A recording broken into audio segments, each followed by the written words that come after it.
Hi everybody, welcome to Midweek. I have some guests, friends with us that probably if you were here this last weekend, you got a chance to see them. And many of you I know the Thorpes because we've been partners with them for years. And Jim was sharing this last weekend, but I kind of wanted to bring them into our midweek for a couple of reasons. Number one, I wanted to ask them a couple of questions maybe that they didn't touch on.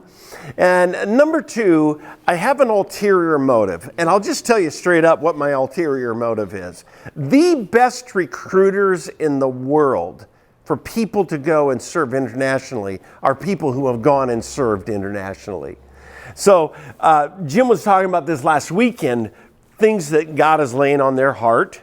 And I have something that God has laid upon my heart that they get to do. And they get to partner with us as a church to raise up people who have a heart to serve internationally. Why?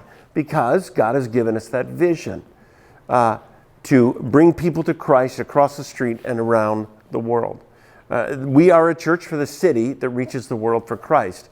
And if you don't go to the world, then you can't really say you're going to reach the world for Christ. So that last question I'll tell you today that I'm going to ask them is about that. I think they will be a part of our team of raising up the next generation. But there's some things that I wanted to just ask you. So welcome. Glad you're here today. And again, Jim, thanks so much for sharing this weekend and for Corinne, your part. And thanks for having your kids too, by the way. Yeah.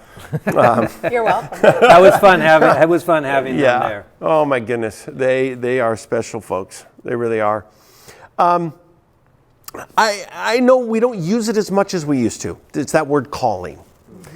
I think I value it more today than I ever have. Partly is because I know that many missionaries and pastors, frankly, they do one term and then they don't continue. And there's a sense that their calling maybe wasn't strong. It wasn't like, because those first years, first term, are oftentimes the highest attrition rate. Right. So I want to go back when you started. When did you have that first sense of calling? God wants us to serve internationally. And that has to do with considering the cost and the loss of family around. When did that happen for you guys? It was interesting because it did not happen to us together. It started a long time ago. I'll let Corinne answer that, but for me, I wanted to be a missionary ever since I was a little kid. That's just what I've always wanted to do. Wow. I never thought about really doing anything else. That's incredible. My whole life was kind of focused on that. Yeah. How about you, And for Corinne? me, my parents were missionaries, so I was born and raised in Brazil, always involved in their work, and at the age of 12, I clearly remember God saying, I want you to serve me in missions. Yeah. Language acquisition for you was kind of a jewel. That was easy. Oh, Yeah. Praise God. That'd be so good. You didn't just serve yourself. You had a calling that touched kids that maybe didn't have that calling. In other words, you made a decision to go. They made a decision to stay with you. And most do at the age of 2 and 5 and 7. What were some of the benefits that you saw for your family? Your boys as they were raised there in Brazil, what were some of the benefits? I think they stayed children a lot longer. We lived in a really ideal situation. They could play on the street. They played soccer. They weren't into all the things that American kids are into. It was hot, so they wanted to be outside and either swimming or playing soccer or sports. I think they just stayed children a lot longer, and I think that was a good thing. Yeah.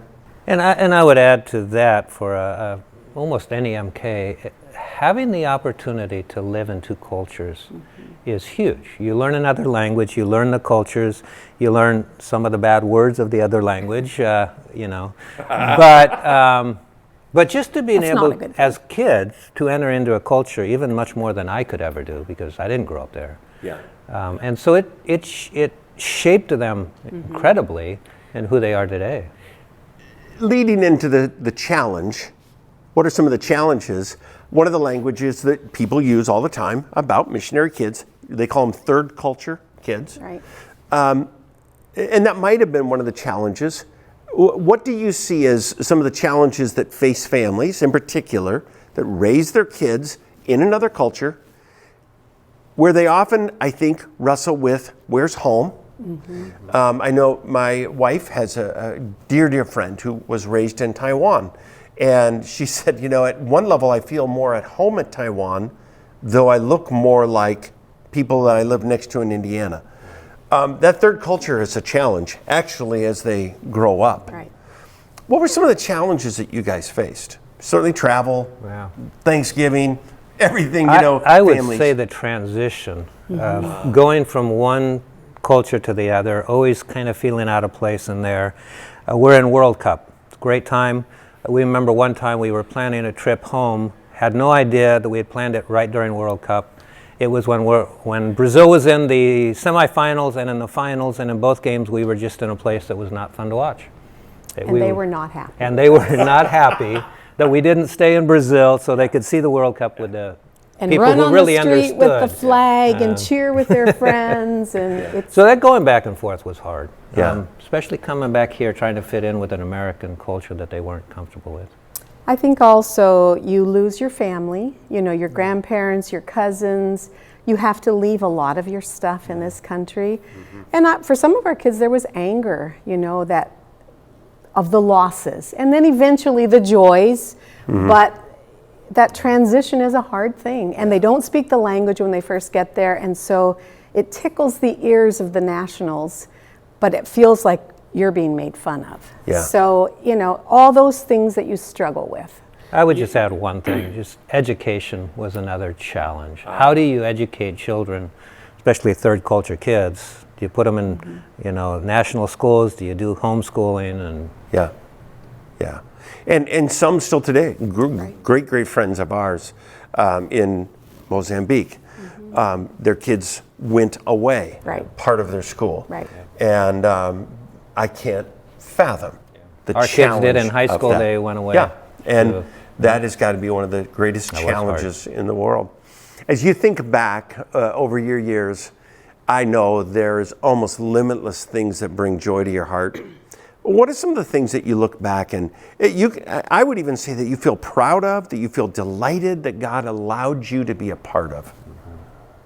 I would say people's lives. To watch a woman that I invested in now become the leader and carry the torch. Yeah. And just invest in more people's lives.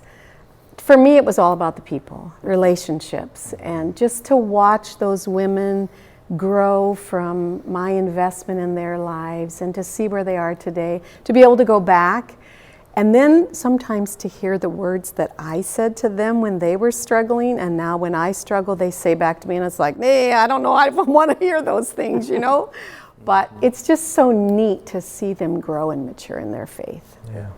I'm thinking two things, and it has to do with people. One would be having the opportunity to start 2 churches in Brazil, and then going back every so often and seeing those churches and the growth that it continued there. And it was just fun to watch that, and the people that we invested in, to see them continuing to grow. As directors, we are involved in people's lives, and we've had a couple people come to us at different times and say, we would not be on the mission field still if it were not for you. And that was just an incredible encouragement to realize we had a part in helping them work through some difficult times that allowed them to stay on the mission field. And my experience with WorldVenture in particular, I can testify that our directors, oftentimes that's the person that God uses. I remember being in another field, it'll be left unnamed, but no, when we went there to visit, every first termer left, and I mean, they were just fried, completely fried. And it was really a heartbreaking thing, because there's a lot of investment that goes into getting a person on the field. So when you keep a person on the field, to be quite honest with you, that is an economic, spiritual, huge benefit.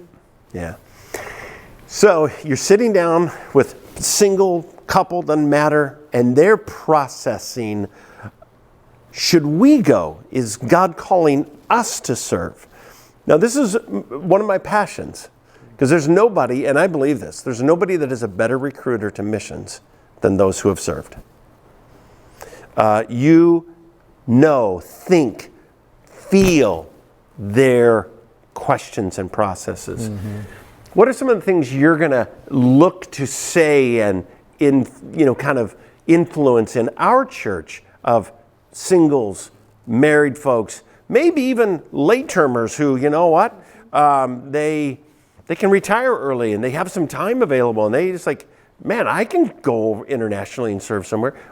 What are some of the things that you will help them consider? What do you think? I got three things that I think. William Carey, when he first became interested in world missions or that idea, he bought a map of the world and he just started praying for it. And I think what that would mean for people is get involved in the world. Pay attention to what's going on around you, not just in your little city or even your own family or church, but pay attention to what God is doing around the world, so stay engaged that way. And then get involved where you are. If you're not active in your local church, how are you going to be active somewhere else? So, and anything you do in terms of ministry preparation is just experience that'll help you later.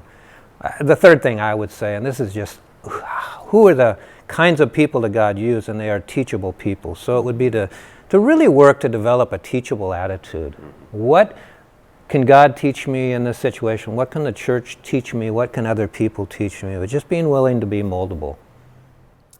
I think one of the things I would say is that when God calls us, perhaps He calls you for 2 to 3 years, but I think He calls you for a long lifetime of ministry. And so often people give up right on the cusp of them doing great things for God. They've learned the language, they're beginning to understand the culture. Sometimes it's not their fault that they have to leave. There's family situations, and we understand that. But often they're discouraged at that point. And we say, your best years are right around the corner. Don't leave now. So to go thinking long term, I'm here to serve God for my life. And enjoy it's an adventure. Sometimes we know it's a roller coaster, and sometimes that curve is really scary. But if you hang on, there's lots of, wonderful dips and ups, and it's worth it. And your kids will never be the same for having grown up overseas. The benefits far outweigh. However, absolutely. it is often, the challenges that have sent so many home. Right. And so it's one of my prayers as God has brought the Thorpes back, is that they become a significant part of, in our church. I know in a former church it was a long-term WorldVenture, 34-year, just like you, not quite as long as you guys, that became really the catalyst for, I think it was over 10 people that we sent. And so that's your new assignment. I didn't want to tell you publicly, but I thought this is a good place to do it. Because, and I mean this, there's nobody that is better at recruiting, seeing the grit, the gifting, the calling, and affirming that than people who have walked those shoes. And so I am thrilled you're here. And I just say this. One of our goals in moving forward in this next phase of life would be to give back to this church. They have supported us, incredible amount of support, and not just financially, but in so many ways.